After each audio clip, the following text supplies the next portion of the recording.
Salut French Focus, aujourd'hui nouveau vlog, mais d'une manière un peu différente, on va être en mode quarantaine. Avec Mathieu de l'autre côté. Bonté, bonjour.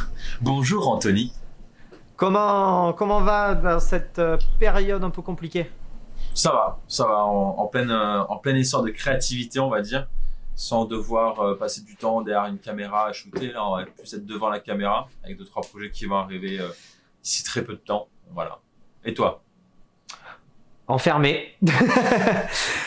Mais bon, faut tenir le coup, faut rester créatif, faut être focus, faut pas sombrer dans la déprime ou dans ce genre de truc. Faut se dire qu'on va se relever de plus belle d'une expérience pareille. Donc pour résumer, aujourd'hui en fait on va parler de Mathieu, parce qu'on a déjà fait plusieurs vidéos avec Dom. On a fait une vidéo avec Arnaud qui nous expliquait son matériel. Mais à chaque fois qu'on a travaillé avec Mathieu, c'était très silencieux, c'était monté, et on n'avait pas trop de discussion avec. Donc aujourd'hui, on va vraiment savoir qui il est, d'où il vient, son parcours, qu'est-ce qu'il fait, et hop là, ça c'était la transition de dingue. T'es mort de rire. Voilà, alors d'où je viens? On va commencer par le plus simple. Je viens de Bourgogne, je suis né à Beaune en 1991. Je suis arrivé il y a 5 ans à New York, bientôt 5 ans à New York. Et avant d'arriver à New York, je n'avais jamais fait de la photographie de toute ma vie. Je n'avais jamais utilisé une caméra. Je ne savais même pas comment utiliser une caméra. J'étais à la base sommelier. J'ai fait quelques années d'études au lycée viticole de Beaune, où j'ai eu mes diplômes en tant que vigne et vin, technique, tout ce qui m'a amené à être sommelier dans les restaurants. Et je suis tombé amoureux de la photographie lors de ma première tempête de neige, le 26 janvier 2016. Ça me rappelle quelques souvenirs, ça. Ouais. Où là, j'ai simplement découvert la photographie en prenant l'appareil photo de ma mère et en disant tiens, je vais aller me promener un peu dans les rues de New York pendant cette snowstorm et voir comment ça se passe. Et ça m'a piqué, et du jour au lendemain, en fait, je me suis dit, je veux faire ça, je veux en faire mon hobby, avant d'en faire une profession. Donc de fil en aiguille, tu commences à aller faire des photos de nuit pendant une tempête de neige à New York, à portraitiste noir et blanc. Ouais, alors ce qui est plutôt marrant, c'est que j'ai pas tout le temps fait que du noir et blanc, comme beaucoup le savent sur French Focus. J'ai pas fait que du noir et blanc en premier lieu, j'ai fait de la couleur pour comprendre comment la photographie marchait. Et un jour, j'ai pris une photo en noir et blanc avec un setting que j'avais fait sur ma caméra, et depuis ce jour-là, je me suis dit que je ne ferais que du noir et blanc. La photo, c'est une photo de boîte aux lettres, de journal, de newspaper dans les rues de New York, et depuis ce jour-là, j'ai pas changé mon fusil d'épaule et je fais que du noir et blanc. Petite question critique. Que te disent les gens par rapport à ton approche du noir et blanc et à te répéter en permanence, non mais tu pourrais faire de la couleur, c'est que tu sais pas travailler sur ta couleur. Qu'est-ce que tu leur réponds d'habitude? Alors, le sentiment, la réflexion que j'ai par rapport aux gens quand je leur dis que je fais que du noir et blanc, ils me regardent, ils me disent ouais mais tu n'iras jamais très loin avec le noir et blanc parce que le business veut ça, parce que le business veut ça aussi, etc., etc. Donc j'étais toujours pendant, on va dire, 1 an et demi, 2 ans, j'étais toujours en conflit avec moi-même pour savoir si j'allais faire de la couleur ou si je restais vraiment que sur mon noir et blanc. Et puis un jour, je me suis regardé dans le miroir et je me suis dit, bon, Mathieu, tu fais chez 2 minutes, on fait que du noir et blanc, et puis tant plus que pensent les autres. Donc je me suis vraiment spécialisé là-dedans. Donc moi, ce que je dis aux autres, c'est que je veux devenir élitiste par rapport à ma photo. Donc il faut que je devienne bon, voire très bon en un seul et même aspect de la photographie, qui est pour moi le noir et blanc. C'est ce que je leur dis la plupart du temps. C'est que je veux qu'on me reconnaisse comme étant pas un simple photographe, mais comme étant un photographe qui fait du noir et blanc. Mathieu, je te connais personnellement, t'es un de mes meilleurs potes. Ça fait depuis que t'es arrivé à New York, on se connaît. C'est vrai. On a travaillé ensemble hors photo. T'étais mon bartender, t'étais mon sommelier. Moi, j'étais ton manager à l'époque. Pendant un temps, oui. Depuis, tu t'es consacré à 100% à la photo. C'est ton gagne-pain. Quand la situation tourne normalement, pas sur une situation Covid-19, mais je sais que tu travailles dans un studio photo. Je travaille avec toi occasionnellement en pige. C'est vrai. Dans ce studio, tu travailles en couleur. parce que c'est ton employeur, parce que tu dois respecter les règles, parce que c'est des clients qui te demandent ce genre de trucs. Comment tu vis ce changement de travailler sur de la couleur, sur ce genre de shoot, mais sur tes shoots perso, comme on a été témoin sur les quelques vidéos précédentes où tu fais du noir et blanc. Comment tu gères le truc? On va dire que les 2 premières semaines, j'étais extrêmement... j'ai eu peur, en fait, de sortir de ma zone de confort, que je faisais que avec du noir et blanc, et de me retrouver à faire de la couleur, et en fait, me rendre compte que je suis pas un bon photographe, quoi. Et en fin de compte, ça a été très simple. J'ai transposé l'énergie que j'utilise dans mes photographies en noir et blanc, je les ai transposées à les faire en couleur, en fait. Même si je vois l'idée de la photo de la faire en noir et blanc, je vais la faire en couleur. Donc, c'est-à-dire que jouer avec des gels de couleurs, jouer avec différents papiers. Donc, ça a vraiment été une approche pour moi qui m'a permis d'améliorer ma vision de la photographie et ne pas rester que bloqué à mon noir et blanc. C'est-à-dire que je suis capable maintenant de critiquer une photo couleur, aussi bien couleur que noir et blanc, dans les deux sens, bon comme mauvais. Je suis capable d'apprécier maintenant une photo en couleur et de pouvoir la reproduire si un jour un client a besoin de ça. Mais bien sûr, en dehors du studio, je ne ferai que du noir et blanc. Je me souviens que tu as eu la chance de faire une école très très connue sur New York, qui est l'ICP. L'ICP qui est International Center of Photography. Je me souviens que tu as fait ton cycle avec un photographe très très connu dans le milieu du portrait qui s'appelle Robert Meyer. Comment s'est passé ton cycle là-bas? Alors, ce qui est marrant, c'est que l'histoire de cette école-là, parce que j'ai eu l'occasion d'avoir un petit studio où j'avais des lumières que tu m'as prêtées d'ailleurs, qui m'a permis d'avoir un petit background de lumière et de m'entraîner avec. Mais en fin de compte, quand j'ai commencé à faire mon premier shoot en studio, avec 2-3 petits appareils, je me suis dit que j'y comprenais que dalle. Ma white balance n'était pas bonne, ma lumière était trop exposée et que là je me suis dit bon, prendre une décision, je vais faire une école. Donc je suis allé à ICP pendant 3 mois. Alors c'est une fois par semaine, c'est 3 heures sur 3 mois où j'ai appris les bases de la lumière. Voilà, Lightning Overview. Et dès le premier cours, j'ai vraiment ressenti le fait que j'ai eu toutes les réponses à mes questions dans les 3 premières heures de cours que j'ai eu. Et après, ça a été l'ouverture intellectuelle sur la lumière. Et depuis ce jour-là, je suis accro à la lumière, quoi. Je ne peux plus me passer je veux contrôler ce qui est facilement contrôlable, donc c'est-à-dire la lumière. Et ça, avant cette école-là, j'avais pas du tout idée de comment ça pouvait se passer. Voilà. Depuis, enfin, grâce à ton école, t'es mon assistant lumière sur tous mes shoots. Les quelques fois où on a travaillé ensemble sur le tournage pour Rare Champagne avec des interviews du maître de chez Régis Camus, c'est toi qui m'avais fait tout mon light setup. Quand on a travaillé sur la production de Mia et de sa chorégraphie, c'est toi qui as géré toutes les lumières sur toute la chorégraphie sur la journée. Quand je viens au studio vous rendre visite ou quand on travaille ensemble, faut pas se mentir, hein, moi je copie ses setups, hein, il set up la zone et moi j'arrive juste après, je garde tous ces réglages et je colle à ça. Bon, lui l'avantage c'est qu'il sait le faire, moi je le regarde.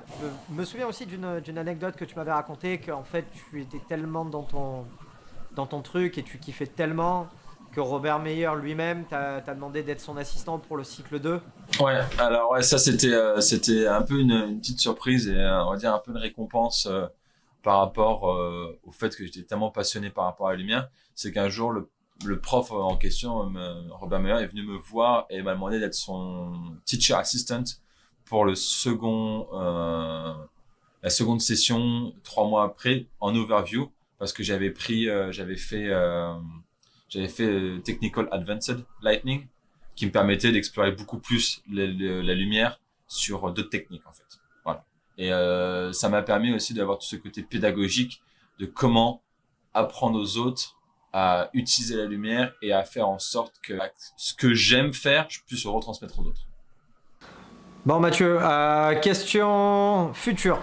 Oui. Sans parler de la pandémie et compagnie, c'est quoi les projets quand la vie reviendra à la normale? Alors les projets de la vie qui reviendra à la normale, c'est maintenant que j'ai fini de créer mon portfolio, en fait, que je suis satisfait du travail que je réalise en ce moment avec la photographie. Le projet dans le futur, ça serait de travailler avec les agences de modèles, style Elite, IMG, Woman, Hero, toutes ces agences-là. Faire du branding en noir et blanc. Mon plus gros projet, ça serait de travailler avec des très grosses marques européennes de fringues, style Boss, Yves Saint Laurent, tout ça, sur des campagnes en noir et blanc, comme ils ont réalisé récemment avec Rémi Malek. Je vais vraiment pousser dans cette direction-là pour vraiment atteindre cet objectif. Et j'ai un gros projet qui va arriver où Anto va venir, bien sûr, travailler avec moi là-dessus, où je vais créer un concept un photoshoot à 4 personnes, 4 modèles en même temps. J'ai jamais fait avant. Avec une marque de fringues. Bon, j'attends la confirmation, on croise les doigts pour qu'ils me disent oui. Mais là, ça, je pense que c'est un gros projet aussi en studio, tout ça. Les quelques projets futurs pour French Focus. On va se refaire une petite classe. On va définitivement refaire une classe bientôt. Que bon, le beau temps revient et puis après toute cette pandémie situation, tout le monde voudra avoir un peu de fun. Donc ouais, définitivement, on va refaire une classe. Peut-être aussi une petite idée à la tête comment shooter avec un modèle, comment parler avec les modèles. Anthony, tu as eu l'expérience à plusieurs reprises de comment je réagis avec les modèles, qui peut permettre d'amener à certaines situations et d'obtenir vraiment de meilleures photos. Voilà. Ah, ça, je confirme, des fois, les situations peuvent être un peu cocasses. Que ça soit sur du shoot pro ou même les quelques sessions au studio qu'on a fait ensemble, des fois, c'est pas évident d'expliquer ta vision des choses à un modèle qui ne parle pas ta langue. Et même si tu converses avec dans la langue de Shakespeare, mais c'est pas évident tout le temps d'arriver à transmettre ton idée, ta vision, pour donner le résultat escompté. C'est jamais évident. Non, effectivement, c'est pas forcément évident. Donc ouais, ça, je pense que ça pourrait vraiment être intéressant pour ceux qui commencent la photographie à faire du modeling, de pouvoir comprendre et savoir parler au modèle afin d'obtenir ce que l'on désire pour la photo en fait. Parce que c'est pas juste tiens, fais ci, fais ça, laisse le modèle faire. C'est vraiment toute une pratique derrière qu'il faut mettre en place. Bon, Mathieu, un petit mot pour la période actuelle. Un petit mot pour la période actuelle. Ouais, faut rester créatif. Là, on a le temps, quoi. Hein, faut plus me sortir les excuses. Ouais, j'ai pas le temps, quoi. Parce que là, le temps, on est à la maison. C'est vrai que c'est dur pour nous, photographes, de rester chez soi, être enfermé, de rien pouvoir créer. Mais je pense qu'on peut toujours trouver une solution pour être créatif. Je me suis mis à la musique. Alors, je me suis mis. C'est vite dit, mais voilà, ça me permet de garder ma créativité, de pouvoir rester vif d'esprit.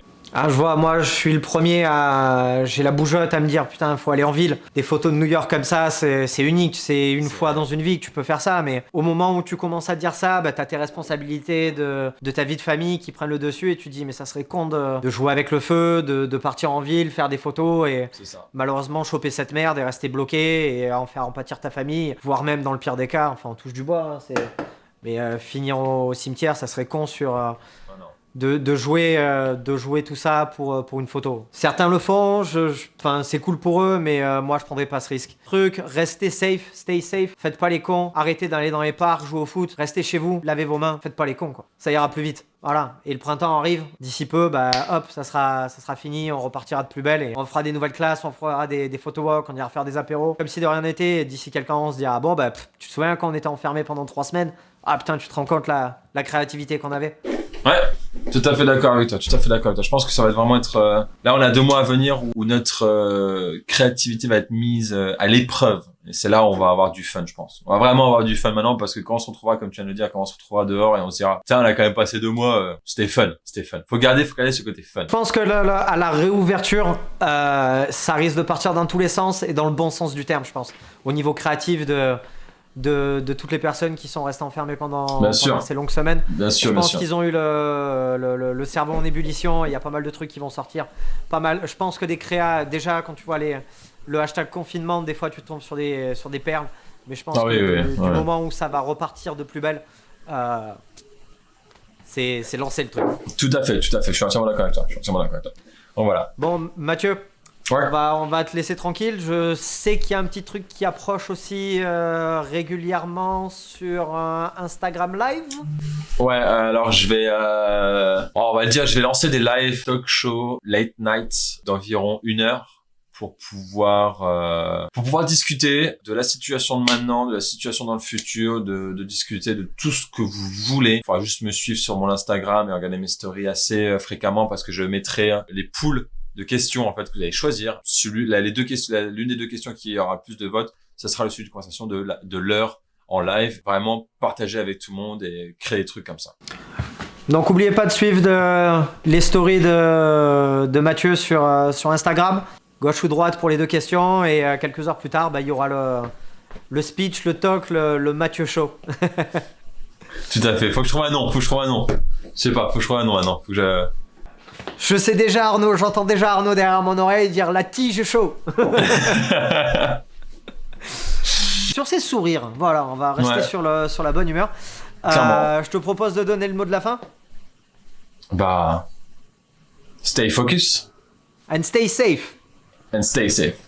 On se revoit bientôt pour un autre duplex.